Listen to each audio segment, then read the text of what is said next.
Now, today I want to start talking about a new subject. I want to deal with something new today. I initially thought I was going to talk about the voice of God in conflict, but I did that already. I did that already. I did that at least 4 or 5 years ago. I started to talk to you about the voice of God in conflict and how sometimes God uses conflict as a way to speak to us, to show us things, to help us. And we don't look at conflict as a tool or a medium of God. We don't think, why would God use conflict?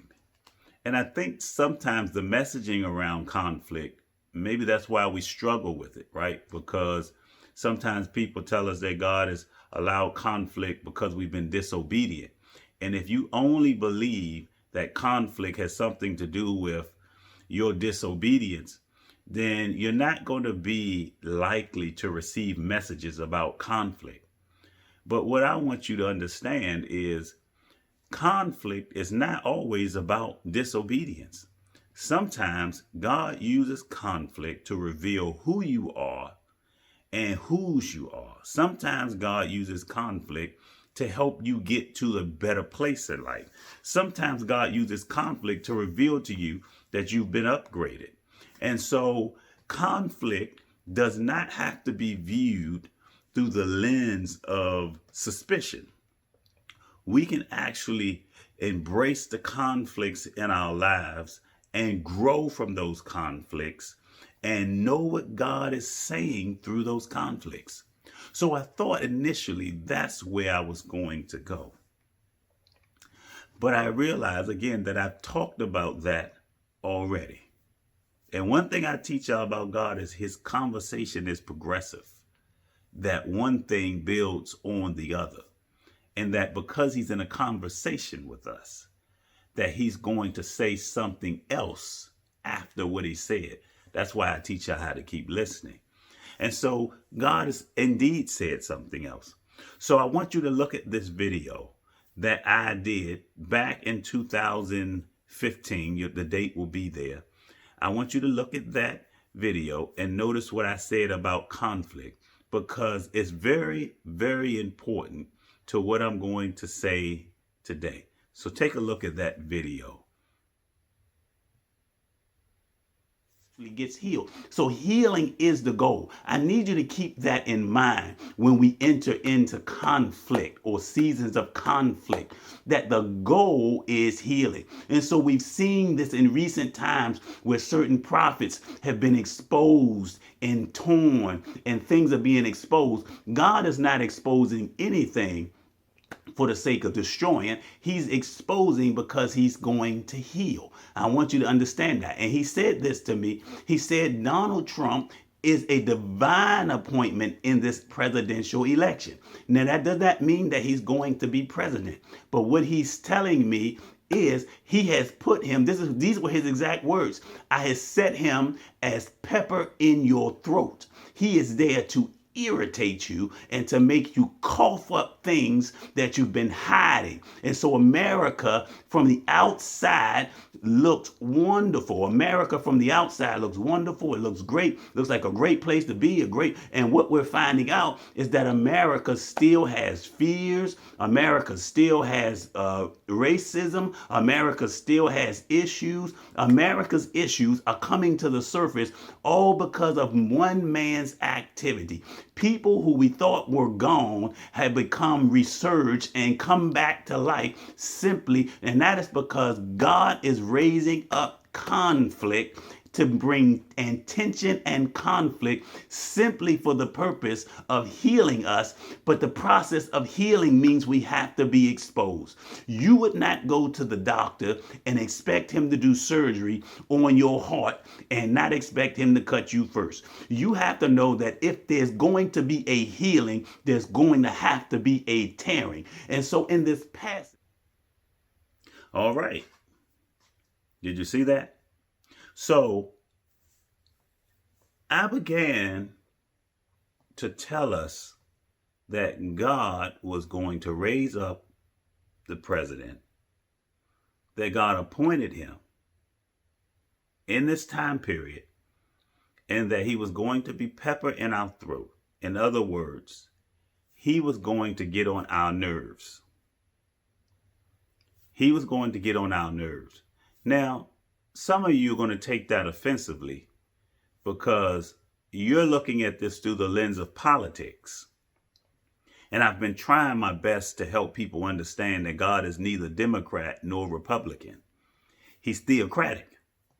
In other words, he rules, he reigns, and he has not chosen a side. And we tend to look at the world through the lens of these very narrow points of view. And that's the way we're supposed to, because we are limited human beings with limited knowledge. But the infinite God, who is infinite knowledge, looks down through history, sees what needs to change, and puts things in place. And so in this season, he put a person in place that is to specifically get on our nerves. Now, a lot of prophets saw this. Some saw it as a wrecking ball to the White House. Do you know what the problem is? And this is one of the things God taught me in prophesying. You have to be neutral when you interpret things or listen for the voice of God, because if not, you will interpret things through the lens of your limited point of view. And then you're going to give prophecies that have limited perspective.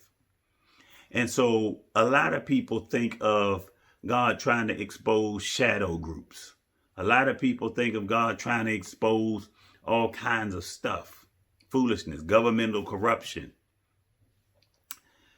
But that's not the purpose. The purpose, the divine purpose, is that this person would irritate us, get on our nerves so bad that we would begin to see things about ourselves and the world around us. Now, that doesn't make him a bad person, because God put him there for that reason. You know, Romans tells us this about Pharaoh.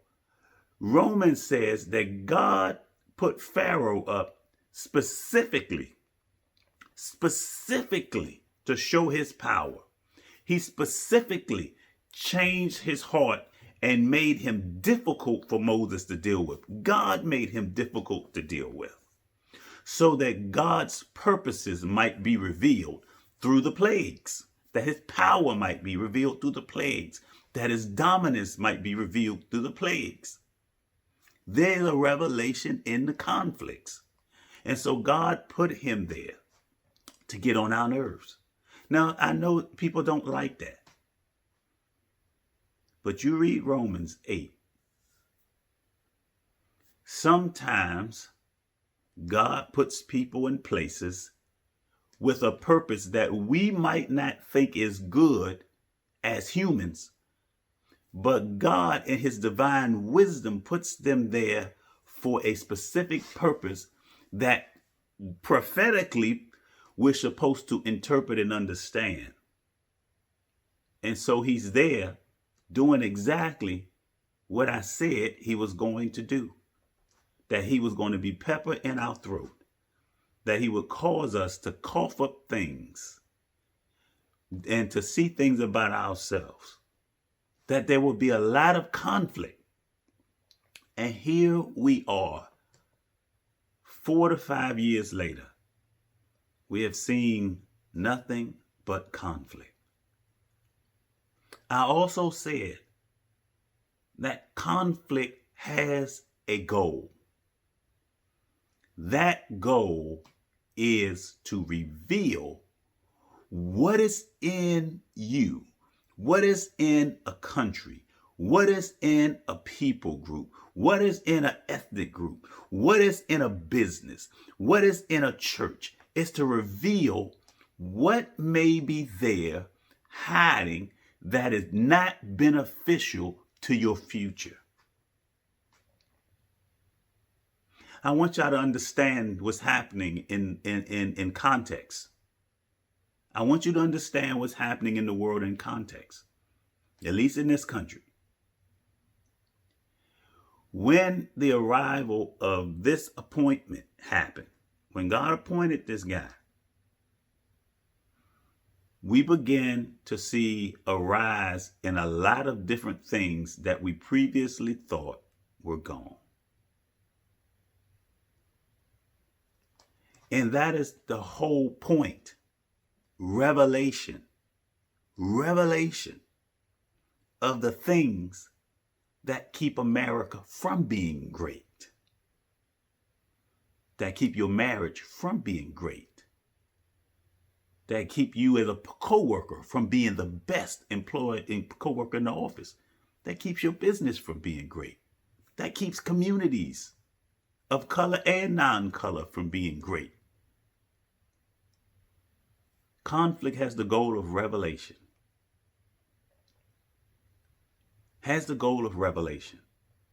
But if we are not careful, and I warned us about this when I gave you the initial prophecy, if we're not careful to interpret this moment in history right, we will go beyond a place of coming back.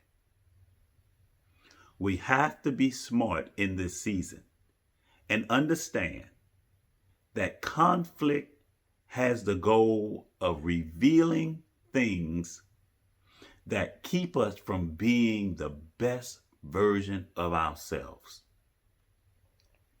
And so from this point forward, I'm going to be teaching on keys to restoration. How do we get from the place of the tears in our racial problem, the tears in our economic problems, the tears in global problems, the tears in our marriage, the tears in our homes, the tears with our children and our relationships with our friends? How do we get to the place of seeing God heal the conflicts that are in our lives? And let me say, you're going to have to be a grown-up for this discussion. And I want you to hear me out. You're going to have to be a grown-up for this discussion, because I can't not tackle the issues. My instructions are to tackle the issues.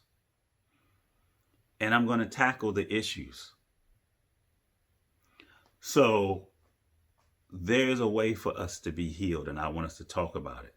Now, when I gave the prophecy in 2015, the date in the video, when I gave the prophecy in 2015, with the prophecy, right after the prophecy, actually, God said a whole lot of stuff to me and gave me a very prophetic book to accompany this season of conflict. And it's called Undefiled Greatness. It is about the voice of God in conflict and how the voice of God reveals to us the things that are keeping us from being the best versions of ourselves.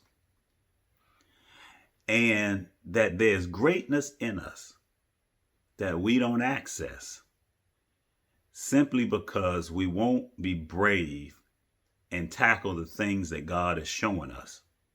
It's keeping us from being the greatest persons that we can be.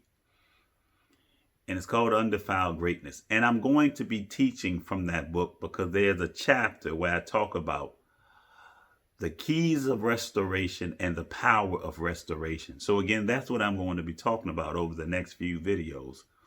The keys to restoration. How do we get restored? How do we get beyond the conflict? How do we get beyond the racial divides? How do we get beyond the political divides? How do we get beyond the societal divides and the divides in our home and the divides between our children and siblings we haven't spoken to in 15 years? How do we get beyond that place So we're going to talk about the keys of restoration. And then I'm going to talk to you about the power of restoration. What happens when we're restored? I'm going to give you a peek into your future. I'm going to give you a peek into your future that if you do these things, if you apply the keys of restoration, then you're going to see the power of restoration happen. And man, when I show you the power of restoration, when I give you that peek into your future, it's going to be the motivation for you to apply those keys to your life. So I want you to stay with me through this series, because I'm not promising this is going to be an easy series.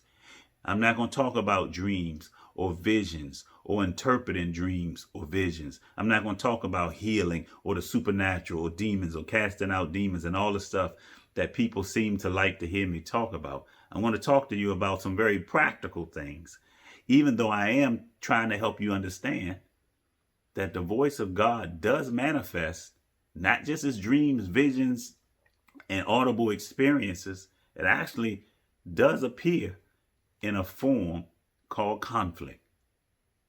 Not every conflict, but it appears in conflict, and it behooves you. You know, the word prophet means the interpreter of the will of God. That means that a prophet is able to interpret the events in light of what God's purpose is for that event. If you really want to be prophetic, you're going to have to learn how to be an interpreter of not just dreams and visions. You have to learn how to be an interpreter of the events. And sometimes those events are conflict because God speaks in conflict. So let's get into this. What is the first key to restoration? The first key of restoration is acceptance. It's acceptance. Now, I built this story from 2 Kings 5, Naaman's experience. And I want to read the story to you because as we talk about restoration, I want you to have a basis for understanding what we're talking about. So let's read 2 Kings 5, starting at verse 1. Now Naaman, commander of the army of the king of Syria, was a great and honorable man in the eyes of his master. Because of him, the Lord had given victory to Syria. He was also a mighty man of valor, but a leper. And the Syrians had gone out on raids and brought back captive a young girl from the land of Israel. She waited on Naaman's wife. Then she said to her mistress, "If only my master were with the prophet who was in Samaria, for he would heal him of his leprosy." And Naaman went in and told his master, saying, "Thus and thus said the girl who is from the land of Israel." Then the king of Syria said, "Go now, and I will send a letter to the king of Israel." So he departed and took with him 10 talents of silver, 6 shekels of gold, and 10 changes of clothing.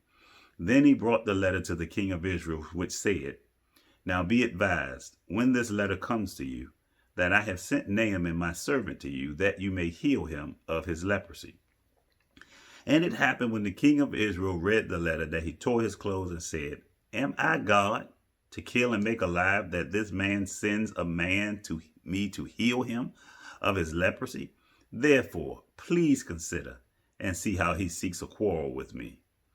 So it was when Elijah, the man of God, heard that the king of Israel had torn his clothes, that he sent to the king, saying, "Why have you torn your clothes? Please let him come to me, and he will know that there is a prophet in Israel." Then Naaman went with his horses and chariots and stood at the door of Elijah.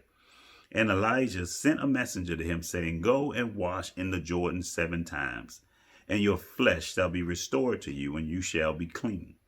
But Naaman became furious and went away and said, "Indeed, I said to myself, he will surely come out to me and stand and call on the name of the Lord his God, and wave his hand over the place and heal the leprosy.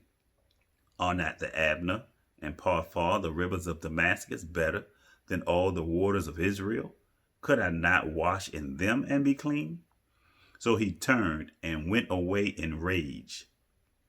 And his servants came near and spoke to him and said, My father, if the prophet had told you to do something great, would you not have done it? How much more then when he says to you, Wash and be clean? So he went down and dipped 7 times in the Jordan, according to the saying of the man of God, and his flesh was restored like the flesh of a little child, and he was clean. So he went down and dipped 7 times in the Jordan, according to the saying of the man of God, and his flesh was restored like the flesh of a little child, and he was clean. Let me set us up with this understanding of Naaman. Naaman's story starts out really, really good. He's a great and honorable man. He's a person that is admired by the king. The Bible says by his hand, God had given victory to the Syrians. Naaman is a great and mighty and powerful and honorable man. This is his resume. But then it says, but he was a leper. But he was a leper. So Naaman has leprosy. And leprosy, y'all, leprosy is a disease that causes discoloration in the flesh. And it actually can cause the flesh in the particular area where that affected area to rot. And it can rot to such a degree that it absolutely falls from the body. So the Bible tells us that Naaman was great and mighty. Then it tells us that he has an issue, a challenge, a very visible issue. So it's interesting to me that here we are reading off this man's great resume, and then the writer puts a but in the story. Is there a but in your story? Is there a but in your story? I'm willing to bet there is. America is a great land, land of the free, but it's plagued by racism. America is a land of great resources, but it can be stingy. My wife and their marriage is so great. They look so cute. They're so beautiful together. Their children are so wonderful. But they struggle to communicate. I'm super intelligent. And our grades are good. But I drink too much. I'm successful. I'm wealthy. But I don't know how to control my sexual proclivities. Is there a but in your story? Will history throw a but in your story? Naaman has a but in his story. So do you. I was talking with my teenagers the other day, and I was teaching them about being exceptional. I was teaching them about the importance of being exceptional in anything that they did. And I was trying to communicate to them that the one thing greater than money and one thing that commands money is being exceptional. That nobody, whether they are racist or not, nobody will turn away exceptional people simply because you are the only person that do what you do. And at the end of the day, people want money. And if you can bring them that money, they'll put up with you even though they have a butt. They'll hire you and say, he's a great architect, but he's black. But he's a bigot. But he's homely. But people will deal with you despite the but if you're exceptional. Naaman is clearly exceptional. The Bible starts by telling us that Naaman is exceptional. But. And so I was talking to my children about being exceptional. And my son brought up a photographer whose name I can't remember. And he talked about how great he was as a photographer. He said, but they talked about how much of a jerk he was. And I said, people will put up with your butt. They shouldn't have to, but they will put up with your butt. And he just validates for me that here they took the time, he's not even alive, they took the time to record in history the great gift that this man brought to the world through his photography. But they also recorded his butt. They also recorded the fact that he was a jerk and a butthole. They also put a blemish on his greatness. There is a blemish on Naaman's greatness. And there is a blemish on your greatness. I need you to understand that. Because restoration means nothing until you get that point. It will have no value to you if your greatness does not have value to you. Because what happens is Naaman realizes that he has a butt in his story. And then this happens.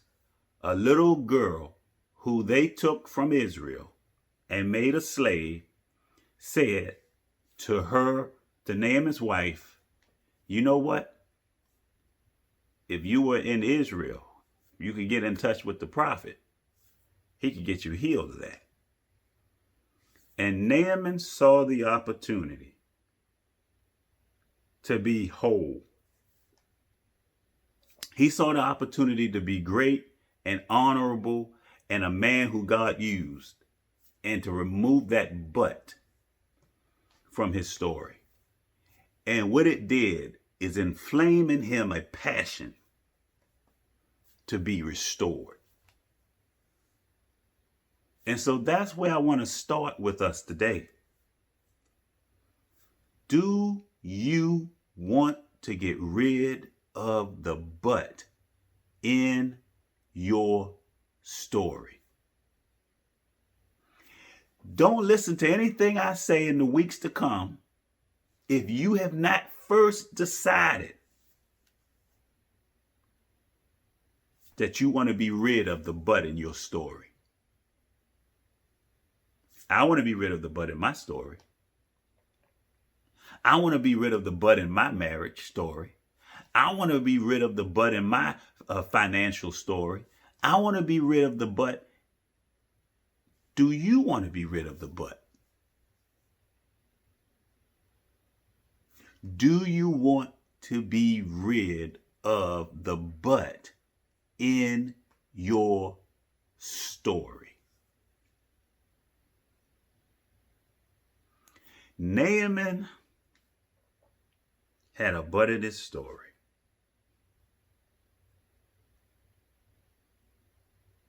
Called leprosy. What is your butt called? Take the time to identify the but in your story. America has a but in its story right now. You have the potential to be great. But make America great again sounds like a really great slogan, but America won't be great unless it deals with its butts. Police won't be great unless they deal with their butts. African Americans won't be great in this country unless we deal with our butts. White Americans, you won't be great in this country either unless you deal with the butt.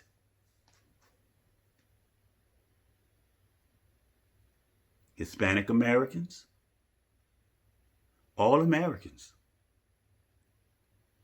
out to the nations. You're not going to be great. You can desire it, you can want it,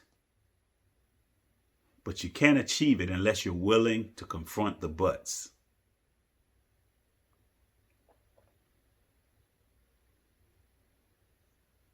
I know this is not one of those exciting, deep, insightful teachings, but it's life changing. I'm always considering my butts. I don't want my obituary to read about what I could have done. I don't want people to write my life story and throw their butt and defile the greatness that God made available to me. And I want to encourage you to take this journey with me to talk about restoration. And it starts by you confronting the butt. You have to realize there's a but. If you don't care about the but in your life, if you don't care about that but, nothing I say going forward is going to matter. But I plead with you. Is there a but in your story? And are you man and woman enough? Are you American enough to deal with that but?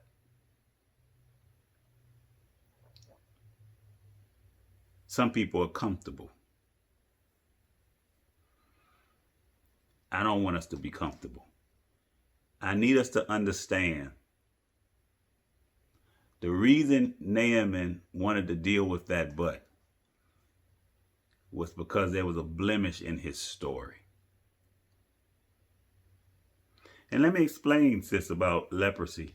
I told you it can rot. To some degree, it can rot and cause wherever the affected area is to literally rot and fall from the body. The Bible doesn't tell us where Naaman's leprosy was, but I want you to imagine, what if the leprosy was in his hand?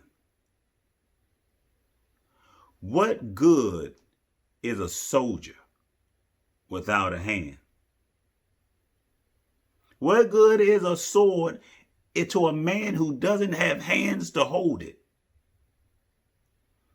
What good is a footman who wants to run with the horses if he doesn't have feet? What good is an injured man on a battlefield? This is why you have to care about your butt. Naaman's story is not about just Naaman getting healed. It's about Naaman's greatness. It's about Naaman trying not to lose his greatness. It's about him holding on to his greatness. He realizes that I could lose the one thing that makes me who I am. That I could, and we don't know how old Naaman was. We don't know if he was an old guy or a young guy, but just imagine leprosy could force him into retirement from a life that he enjoyed. Leprosy could stop him from being able to be everything that he could possibly be. What is the but in your story that's stopping you from being everything that you want to be? And are you brave enough to take this journey? Are you brave enough to take this journey? Naaman took the journey. Naaman had to fight through some conflicts, internally, externally, circumstantially, theologically. Naaman fought through a lot of conflicts. It's all in that passage. You have to read the book to see them all, because we'll be here all year if I tried to show you everything in that passage about conflict. Naaman took the journey, and the Bible says that he was restored. Do you want to be healed? America, do you want to be healed? African Americans, do we want to be healed? White Americans, do we want to be healed? Do we want to be healed with the law enforcement community? There will be no healing until we are man and woman enough to deal with the buts, to acknowledge that that but is there. And that's where I want to start with this series. I want to teach us how to go from being great but to just simply being great. And Naaman's story teaches us how to do that.